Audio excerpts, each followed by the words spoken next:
Y la tasa de desempleo en el Gran Santiago llegó al 11,5% en diciembre. La cifra representa una baja del 1,3% en comparación a septiembre del año pasado y en 12 meses aumentó un 2,7%.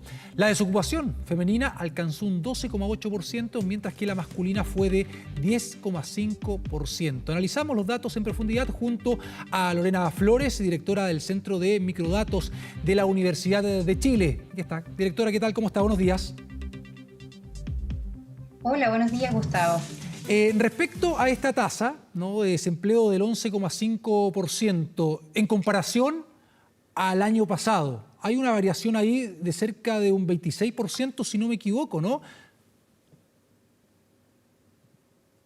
En términos del ocupado, efectivamente, hay una Ya. variación del 5,9%. Eso Y quiere decir que tenemos menos ocupados que en diciembre del 2019. eso quería preguntarle, ¿a qué responde finalmente esta variación anual?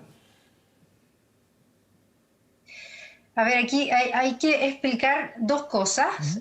Uno es que la tasa de desempleo viene cayendo, pero hay que recordar que hoy día la tasa de desempleo no nos está indicando mucho debido a que tenemos muchas personas que no están participando en el mercado laboral y que son los que hemos llamado desalentados inactivos y por lo tanto salen. Y ahí toma mucha relevancia, Gustavo, lo que tú estás mencionando, que es esta variación de los ocupados que llegó, ¿cierto?, al 5,9% respecto de caída, digamos, respecto al diciembre de 2019. Esto quiere decir que aún nos quedan por recuperar unos 191.000 empleos solo en el Gran Santiago.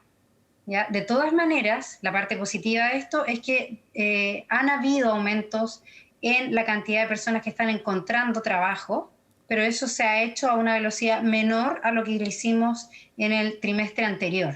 Ya. O sea, hay señales de recuperación, pero podríamos decir de manera lenta, ¿no? Claro, tuvimos señales de recuperación en septiembre, probablemente producto de que pudimos salir, ¿cierto?, de las cuarentenas. Y hoy día también tenemos señales de recuperación, sin embargo, a una velocidad inferior a lo que tuvimos en septiembre. Ya. Esto quiere decir que, ¿por qué? Porque en septiembre 230.000 personas volvieron a trabajar, encontraron algún empleo.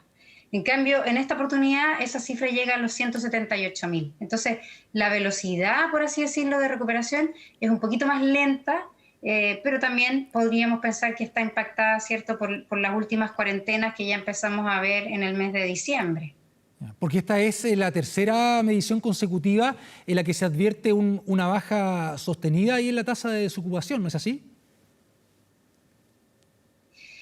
Es claro, efectivamente, o sea, efectivamente estamos con tasas de desempleo cada vez inferiores, pero también parte de esto es porque las personas no han buscado empleo.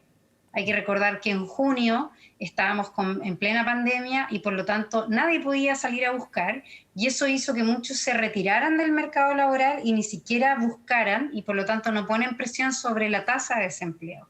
Y por eso hoy día se torna cada vez más importante hablar de la variación de los ocupados y también así hemos hablado de las tasas de participación. Este estudio, dentro de la información que entrega respecto al desempleo, separándolo en género, ¿no?, con respecto al porcentaje del desempleo de los hombres, llega a 10,5%. Y en el caso de la tasa de desempleo femenina, a 12,8%. ¿Esto es primera vez que dentro del inicio de la pandemia las mujeres superan a los hombres en los niveles de desempleo?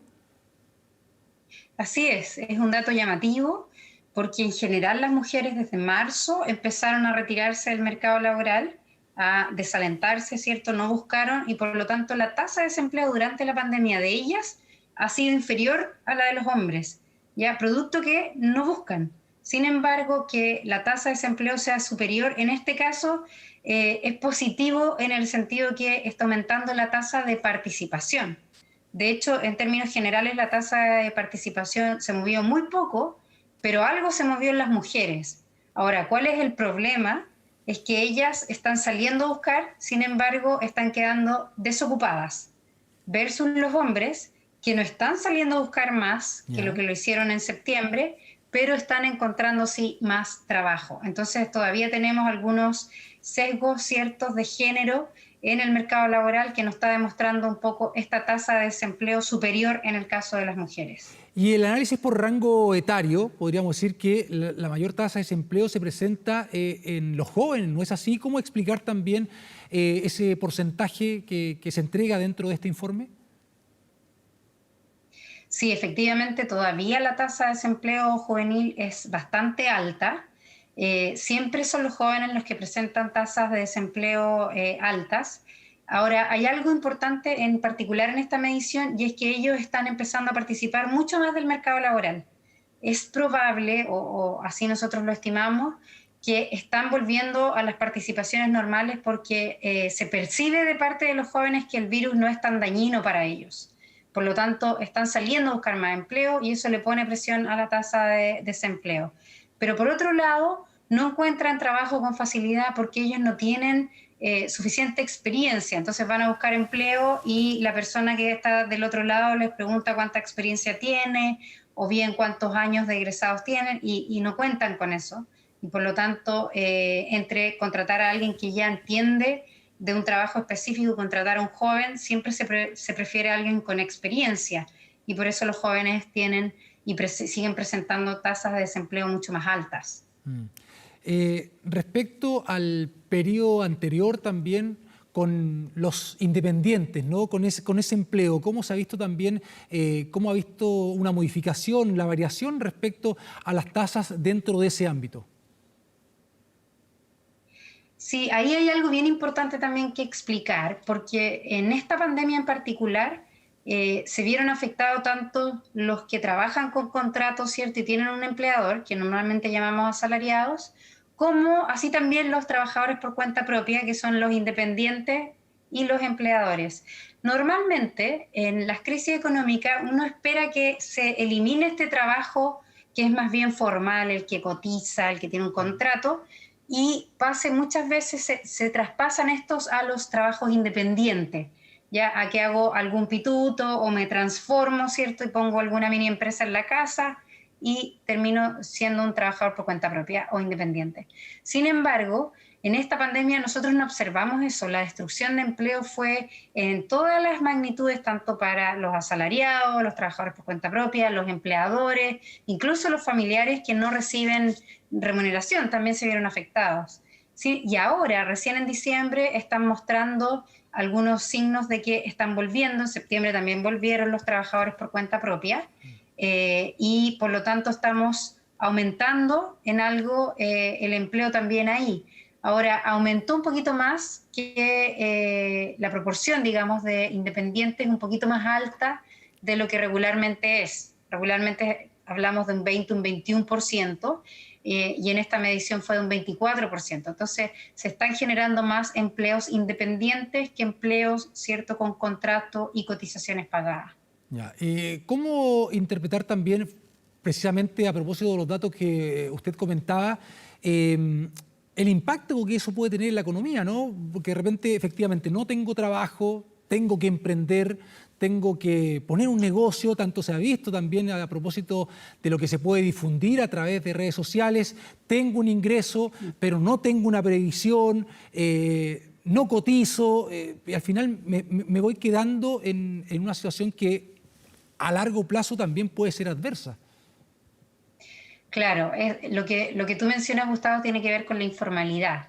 O sea, quedarse en la informalidad siempre es algo negativo, es algo que hay que preocuparse muchísimo cuando uno está en crisis porque se tiende a un mercado más informal, pero luego cuando ya la economía está en recuperación hay que implementar ciertas políticas públicas para salir, digamos, y empujar a que las personas salgan de esa informalidad. Quedarnos en la informalidad siempre es negativo. Hasta ahora, como no hemos visto una gran recuperación del mercado laboral, hoy día no se observan grandes cambios en la informalidad, pero es algo que vamos a tener que empezar a pensar, sobre todo durante este año que ya estamos viendo que el 2021, digamos, Exacto. vamos a tener que vivir de nuevo con pandemia. Buen punto, ¿no? Para proyectar, ¿no?, finalmente lo que puede ocurrir, teniendo en cuenta el escenario que estamos viviendo, que parece que respecto a la pandemia debería seguir como ocurrió el año pasado. Lorena Flores, le queremos agradecer por este contacto, directora del Centro de Microdatos de la Universidad de Chile. Muchas gracias por la información que nos acaba de entregar. Muchas gracias a ustedes. Buenos días todavía. Todavía buenos días, exactamente. Muchas gracias.